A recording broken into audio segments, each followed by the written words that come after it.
Recording by David Lewis Richardson. Nerves by Anton Chekhov. Dmitri Osipovich Vaksin, the architect, returned from town to his holiday cottage greatly impressed by the spiritualistic séance at which he had been present.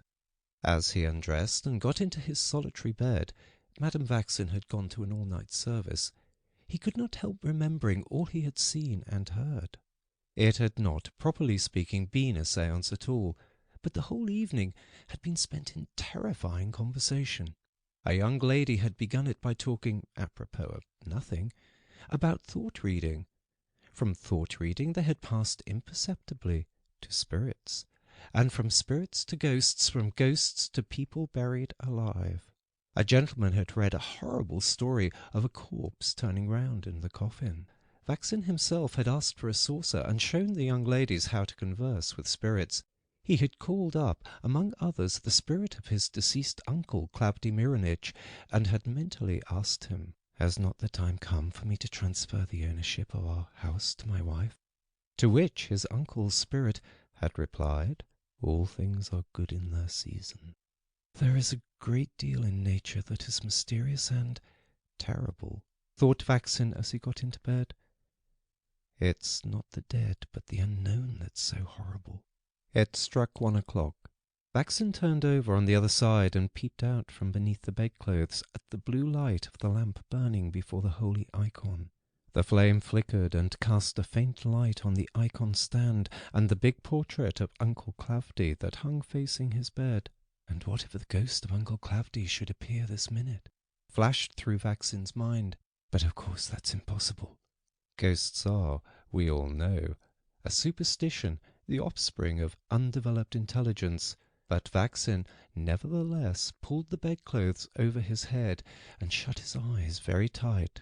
The corpse that turned round in its coffin came back to his mind, and the figures of his deceased mother-in-law, of a colleague who had hanged himself, and of a girl who had drowned herself rose before his imagination.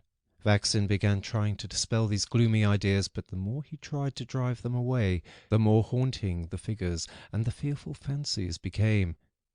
He began to feel frightened. "Hang it all," he thought.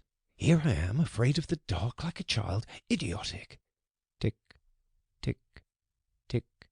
He heard the clock in the next room.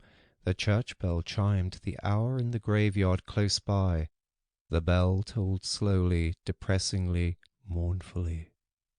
A cold chill ran down Vaksin's neck and spine. He fancied he heard someone breathing heavily over his head, as though Uncle Klavdy had stepped out of his frame and was bending over his nephew. Vaksin felt unbearably frightened. He clenched his teeth and held his breath in terror. At last, when a cockchafer flew in at the open window and began buzzing over his head, he could bear it no longer and gave a violent tug at the bell-rope. "Dmitri Osipovich, was wollen Sie?" He heard the voice of the German governess at his door a moment later.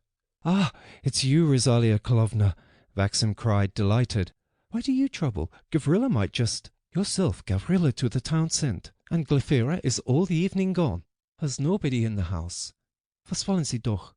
"Well, what I wanted, but please, come in. You needn't mind, it's dark."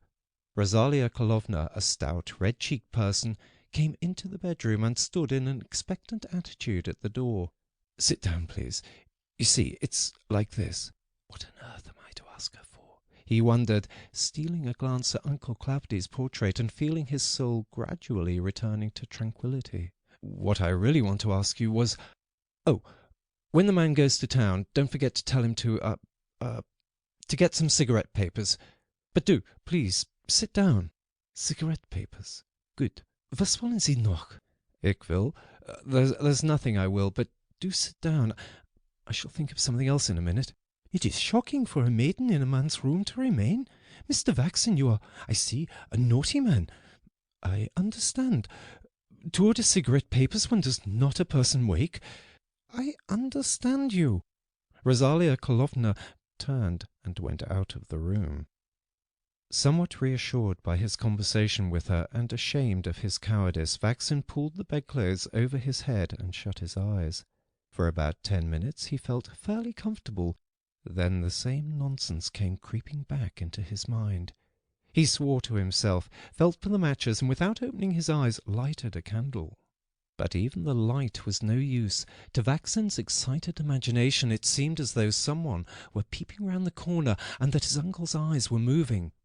"I'll ring her up again. Damn the woman," he decided. "I'll tell her I'm unwell and ask for some drops." Vaxen rang. There was no response. He rang again.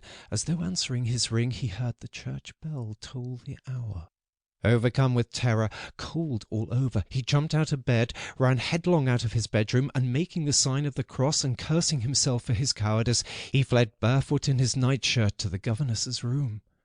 "Rosalia Karlovna," he began in a shaking voice as he knocked at her door. "Rosalia Karlovna, are you asleep? I feel so, unwell.